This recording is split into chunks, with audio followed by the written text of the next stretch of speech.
aad iyo aad ayadu mahadsan tahay guddoomiye xasan ciid xasan muuse marka hore soo dhowow ciid dhowaan sida aynu ogeyn madaxweynaha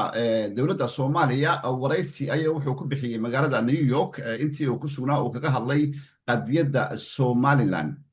waraysiga madaxweynuhu waxa uu ku sheegay in dal la yidhaahdo soomaaliya markii ay reer yurub gumaysiga reer yurub ay ku shirayeen magaalada Berlin 1884 ilaa 85 1800 lagu kala qaybiyey Soomaaliya bal arrintaa nooga waran bismillaahi raxmaani raxiim cabdixaafid ugu horeyn walaal aad baad u mahadsantahay inaad igu soo marti qaaddo barnaamijkaaga hadalka xasan sheekh waan maqlay oo social media baan ku arkay interviewga amba conference-ka uu ku sameeyey new york lagu wareysanayay marka sideedaba reer soomaaliya xasan sheekh oo quraba maahe madaxdoodoo dhan iyo shicibkooda sida yacni de ay aaminsan yihiin lagu shubay waxa weeyaan ay ku shubaan dadkay u sheegaan oo nasiib darro dad badan oo reer somaliland aad moodo inay unconsciously ugu qaateen in dalka soomaaliya la yidhaahdo gumayste uu qayqaybiyey oo markaa uu shan u qaybiyey berlin conference reer yurubkii markaa ku tashanayey oo ilaa 6 lahaa waxay ku tashanayeen the scramble for africa la yidhaahdaayo sidii ay africa u qaybsan lahaayeen oo ay markaa danaha dalalkoodiyo ummadahooda ay markaa uga fushan lahaayeen hadday noqoto resourceka khayraadka ay u baahnaayeen ay ka mid tahay macdamaha saliidaha xagga beeraha iyo dabcan waxaa jiray waktigaasi slavery ina dadka laga bayc mushtaro xitaa oo adoonsigii inay isticmaalaan afrikaanka inay u isticmaalaan adoonsigii labor ahaan u isticmaalaan marka exactly marka africa oo dhan ayaa la qaybsanayay marka ay leeyihiin reer soomaaliya soomaaliya la qaybiyey dal soomaaliya la yidhaahdo oo waktigaa jiray 1884 taariikhda laguma hayo soomaalida xitaa bariga africa degani wax xidhiidho oo iyo amba ganacsi ha noqoto amba xidhiidh dhaqan ha noqoto ka dhexeeyey badankoodu xaqiiqatan ma jirin oo dadka inta kolba isku dhowe isku xadka ee isa soo gaadha ayaa isyaqaanay somaliland iyo soomaaliya waxa isbaray waa gumaysi xaqiiqatan dadka reer somaliland ee somaliland degan iyo dadka reer soomaaliya soomaaliya degan waxa isbaray waa gumaysi waayo waktigii gumaystuhu joogay ayaa 1941kii dagaalkii labaad ee adduunku markuu bilowmay ee uu talyaanigu isku dayay inuu somaliland qabsado ee uu qabsado 6 bilood haystay kadib ingiriiskii dib uga kiciyey isagoo dad ciidamo kala duwan oo xitaa qaar reer somaliland ku jiraan isticmaalayay african rifle batalyon iyo amba guutadii la odhanayay markaa uu xitaa soomaaliya qabsaday marka magaca soomaaliya soomaali ma bixin reer soomaaliyana may bixin ingiriisina ma bixin ee talyaani baa bixiyey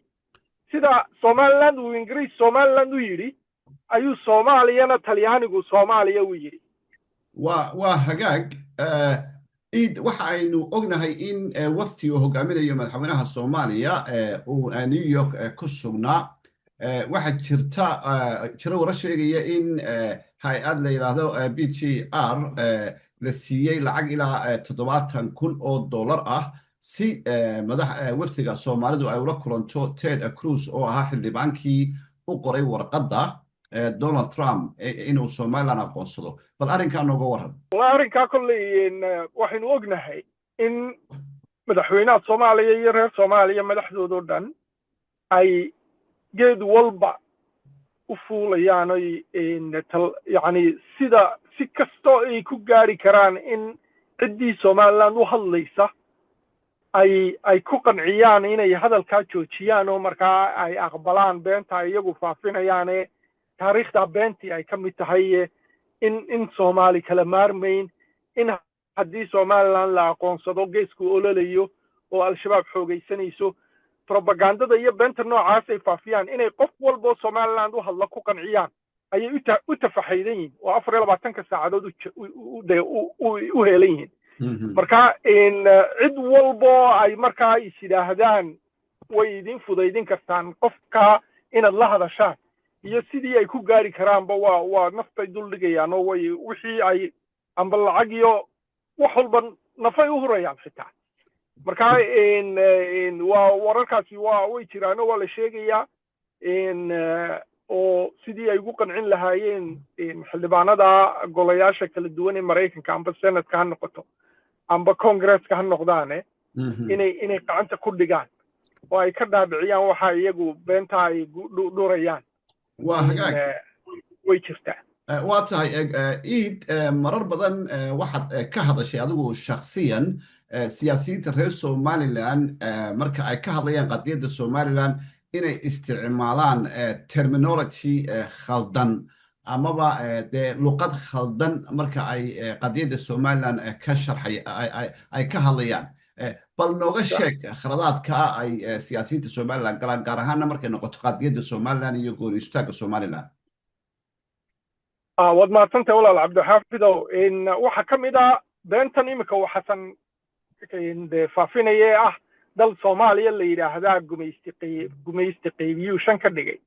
taabaa ka mid a terminologiska madaxdeenu isticmaalaan oo waxay yidhaahdaan matalan markay ka hadlayaan dalkii somali republic lo odhan jiray innagu midowgii aynu isku daynay attempted unionkii ay reer somaliland isku dayeen inay la midoobaan waayo ratified buu noqon beenta kaluu sheegaya xasan sheekh waxay ahayd union baa ka dhex dhacay somaliland lama ansixin baad ka wadaa midnimadii lama ansixin oo unionka act of unionka inagu markii 27 of June 1960 ayuu baarlamankii somaliland oo waqtigaa jiray uu fariistay oo uu ansixiyey wax la yidhaaho law number 1 act of union xeerkii ugu horreeyey ee baarlamanka madaxa bannaan ee somaliland ansixiyaan buu ahaa kii waa la qaaday soomaaliya la geeyey halkii baarlamanka soomaaliyana intuu qaaduu ka debate gareeyo uu ansixin lahaa may ansixin ee biinkay ku rideen si fiican sanad markay marayso ku dhowaad 31 January 1961 ayuu madaxweynihii waqtigaa jiray soomaaliya dikreeto madaxweyne uu yidhi midowgii labadii dowladood way israaceen labadii baarlamanna way israaceen unionkiina somali republicna saabuu ku hirgalay taasina ma ratified garayn karto decree presidential decree ma ratified garayn karo laba daloo israacay wuxuu u baahan yahay in baarlamaanadu intay ansixiyaan kadib afti dadweyne loo qaado ayuu u baahnaa tiimay dhicine wax markaa the African AU da African Unionkuna waa kuwii fact finding missionskoodii 2005 xaqiiqa raadiskii xaqiiqa raadiskii reportkii ay ka qoreen si cad bay ugu qeexeen yidhaahdeen unionkaasi ratified muu ahayn and therefore sidaa daraaddeed dowladnimada somaliland ma aha wax yacni gooni goosad maaha pandora box ma furayso yacni AU charter number 4 oo dhigaya in xuduudaha gumaystaha la ixtiraamana kama hor imanayo waayo xasan sheekh beenihiisa waxaa xitaa ku jiray conflicting statements oo hadallo iska hor imanayo ahaa haddii somaliland la aqoonsado xeerkii AU ay jabinayaan African borders colonial borderska haddana wuxuu ku leeyahay xuduudihii uu gumaysiga afrika ka sameeyey ayaa de AU charterku saab u dhigaya inaa kuwaa la ixtiraamo dowladahaas afrikaankuna kuwaabay ku taagan yihiin marka iidow waxaa la odhan karaa xuduudda u dhaxaysa somaliland iyo jabuuti iyo xuduudda u dhaxaysa Soomaaliya iyo Kenya labadaba waa xuduudihii uu gumaysigii Afrika qabsaday uu jeexay sharciga ururka midowga Afrikana kama hor imanayaan sidoo kale xadka u dhaxeeya Somaliland iyo Soomaaliya ayaan ka hor imanayn in xeerka African Unionka OAU Organization of African Unity 1964 shirkii qaahira ay ku shireen ee uu isla madaxweynahan Soomaaliya ninka la yiraahdo Xasan Sheekh uu soo hadal qaaday markaa uu waraysyadii kala duwanaayuu bixiyey ee uu yidhi halkaa baa lagu ansixiyey in borderska colonial borderska amba xuduudihii uu dhigay gumaystuhu ay noqdaan kuwa maxaa la yidhahday muqadas oo aan laga gudbin waqtigaas dalkii Somali Republic la odhanayay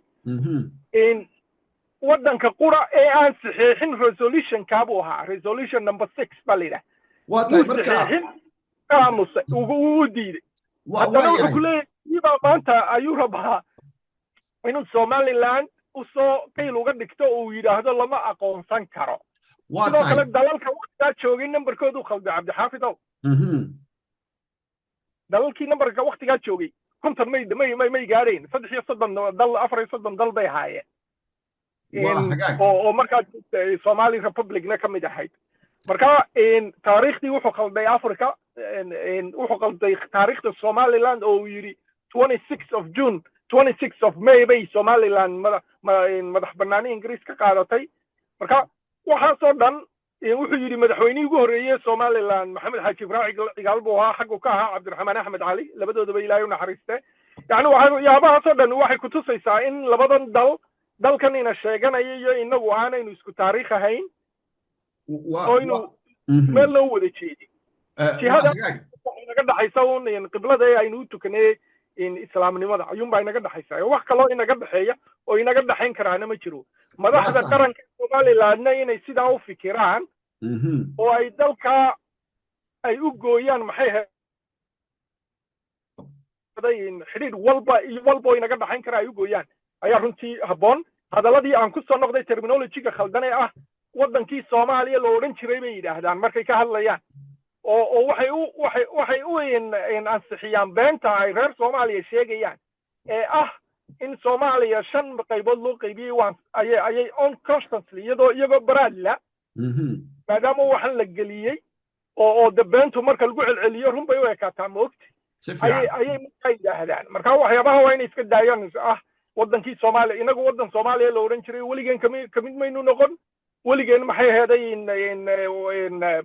Soomaaliya qayb kamaynu noqon waddan Soomaaliya la yidhaahdo ayaynu ka mid ahayn oo iminkana dib uga soo noqonnay oo defunct maanta aan jirin marka madaxda waxa looga baahan yahay in aanay iyagu qadiyadan ay rabaan inay promote gareeyaan in aanay iyagu maxay ahaday dib u duqaynin oo dee beenta reer Soomaaliya faafinayaan aanay iyagu ansixin waa tahay waxa kale oo jira Eid Xasan Musow hadal ay dad badan oo reer Somaliland diidaan oo odhanaya gobolada waqooyi iyo gobolada koonfureed ayaa midoobay waqooyi waa jiho koonfurina waa jiho marka la joogo xataa Somaliland gudaheeda wax la yiraahdo waqooyi jihooyin baa loo isticmaalaa hadday noqoto galbeed iyo bari oo kale marka in Somaliland oo qaadatay xornimo dhowr iyo 30 dal aqoonsadeen ay ku biirtay Soomaalidii uu Talyaanigu gumaysanayay si loo raadiyo shantii Soomaaliyeed in sidaa ay tahay runta ah laga leexiyaa saad u aragtaa waxaan u arkaa runtii in tallaabooyinka la rabo in lagu horjoogsado qaran Somaliland la yidhaahdo oo hana qaada waayo qarannimada lagu sheegaya sideedaba waa dareenka bulshada dareenka ummadda qarankaasi ku abtirsata marka reer Somaliland inuu galo hab fikir ah waxaan nahay reer Somaliland oo Somaliland ahaan u fikiraan ayaa maxay haday waxyaabahani ay liddi ku yihiin sidaa daraadeed waa in la helo policies siyaasad dawladeed oo maxay haday fudaydinaysa in dadka reer somaliland ahaan u fikiraan oo aanay soomaali ahaan u fikirin waayo as long aynu soomaali ahaan u fikirayno dan fikirkeenaasi wuxuu dabar ku noqonayaa ayuu ilaa imika dabar ku yahay qarannimada somaliland in adduunka ay ixtiraam ka hesho ugu dambeyntii ciid xasan muuse siyaasiyiinta somaliland xitaa qaarkood baa mararka qaarkood waxay yidhaahdaan marka lagala hadlo wadahadalka somaliland ama midnimo inay mar labaad dhacdo shacabka reer somaliland ayaanba ogolayn taa miyaan la odhanaynin iyagu way ogolaan lahayn haddii shacabku ka yeelaya shacabkay ka baqayaan waa yani waxyaabaha khaldane madaxdeenu ay runtii dhaqanka khaldanay qaadatay ee ay is yidhaahdaan iyaga waxay ka tahay yani xoojista argumentkiina adkeeya oo yani ummad baa waxan dooratay dheh laakiin marka laga hadlayo dowladnimada ninka madaxdii wuxuu matelaa ummadda dooratay buu matelaa marka waxa ay ummaddu dooratay waa inuu qofku waa inay ka dhex hadlaan isaga qofkaa la doortay ee madaxweynaha ah amba wasiirka ah waa inay isaga ka dhex hadlaan waxaa la doortay iyo ummaddii isaga waa inay ka dhex hadashaa isagii waa inuu ummaddii noqdaa isagii waa inuu yidhaahdaa waxani wax dhacaya maaha annagu reer soomaaliya mar baanu midownay khalad baanu galnay midowgaasi uu shaqayn waayey xitaa sharciyan baan loo ansixin markiina la dulmiyey second class citizens noqonayna waanu ka soo noqonnay maantana cid nagu khasbi kartaa ma jirto dagaal baanu ka xignaa ma rabno ya in si cad loo qeexo oo in hadalkoodaba waxa yani waktigaba ka qaata madaxdeena inta ay soomaali madaxa u buuxinayaan ay leeyihiin reer soomaaliya ma necbin waanu jecelnahay nabadoodaanu jecelnahay wanaagoodaanu jecel ayaa waktiguba ka dhaca sabab aynu reer soomaaliya madaxa ugu buuxinaa ma jirto reer somaliland cuqdad ma qabaan reer soomaaliya cuqdad qaba taariikh beena faafinaya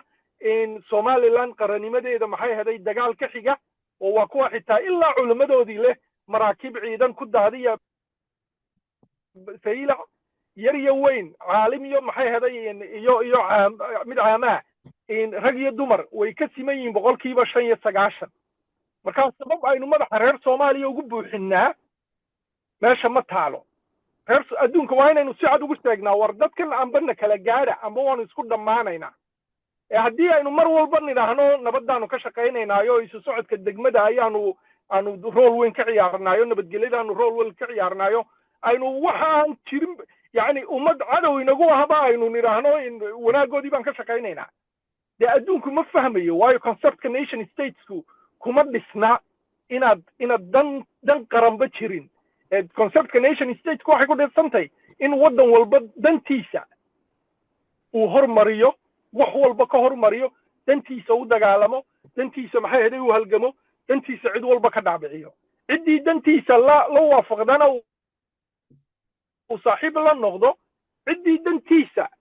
yani dee ku waafaqi weydana ay cadow ahaadaan wax kale wax ka dhaxeeya taasi ma jiro dad ummadii ku ogolay saaxiib lahow kuwii ku diidana u sheego dheh ma wada socon karnay aynu halkaa kale taagnaano iyada oo dee guud ahaan dadka muslimiinta iyo dadka soomaaliyed meel kastay joogaanba dee in ilaahay khayr ay ku noolaadaan ayaad leedahay laakiin qarannimada in lagu taagnaada ayaa wax walba ka horeysa dabcan midda kale cabdixaafidow ibnu aadamku dee ilaahay dareemuu ku sameeyey dareenka jacaylku iyo dareenka nacaybku ficil baa abuura marka maanta ficil aynu aniga shaksiyan aan soomaali ku jeclaadaa dee soomaali kama arko marka yaan been la sheegin oo la odhanin soomaaliba reer soomaaliya annagu ilaa ayna sheeganayaan oy taariikhdeeda been ka sheegayaan oo ay dalkayaga ka dhigayaan waxay iyagu leeyihiin iyadoo ay og yihiin oo taariikhdu caddahoo laba dal oo israacay halkaasi ka samaysmayn oo Somali Republic loo bixiyey dalkii Somali Republic loo bixiyey intay magacii ka badileen bay magacoodii dul saareen oo Soomaaliya la yiraahdaa bay yiraahdeen dadkaasi annaga wanaag nagama dhaxayn karo ilaa ay iyagu ka toobad keenayaan xaqiiqada wajahayaan oo odhanayaan war dadkani iyaga inoo yimid imikana iyaga inaga tagay faraha aynu ka qaadno marka reer Soomaaliland iyaga gudahoodu amba ha isogolaadaan amba yana isogolaanin laakiin reer Soomaaliya waa inay faraha ka qaadaan ay yiraahdaan hadday daacadnimo iyo walaalnimada iyo baysigan ay sheegayaan ay afka baarkiisa hadday ka dhab tahay waa inay yiraahdaan waa reer Soomaaliland iyaga inoo yimid imikana iyaga inaga tegey so let it go faraha aynu ka qaadno marka taas marka baa maxay haday laba dalo jaara oo jaarnimo laga hadli karaa oo isu socod laga hadli karaa oo ganacsi laga hadli karaa laakiin anu waxaan aaminsanahay anu imika inaan ganacsi naga dhaxayn karin inaan isu socod naga dhaxayn karin wax inaga dhaxayn karaa gurban xitaa inaga dhaxayn karin ani hadii tayda la weydiinayo laakiin nasiib daro anu maanta Soomaaliland ma maamulo tayna haysatee adduunku ina fahmi laayeen waxa weeyaan taa wax walba inay naga dhaxeeyaan oo la isu socdo diyaaradda Hargeysa ka kacda Muqdisho fadhiisato ta Muqdisho ka soo kacda Hargeysa fadhiisato ganacsigii isu socdo waxa la leeyahay dadkani they are happy adduunkana iyagu saabay ugu sheekayaan dadkani ma kala maarmayaan ee idinku aan kala goynin ee ku oranaya aad iyo aad ayadu mahadsan tahay Iid Xasan Muuse adaa mudan walaal Cabdi Xaafid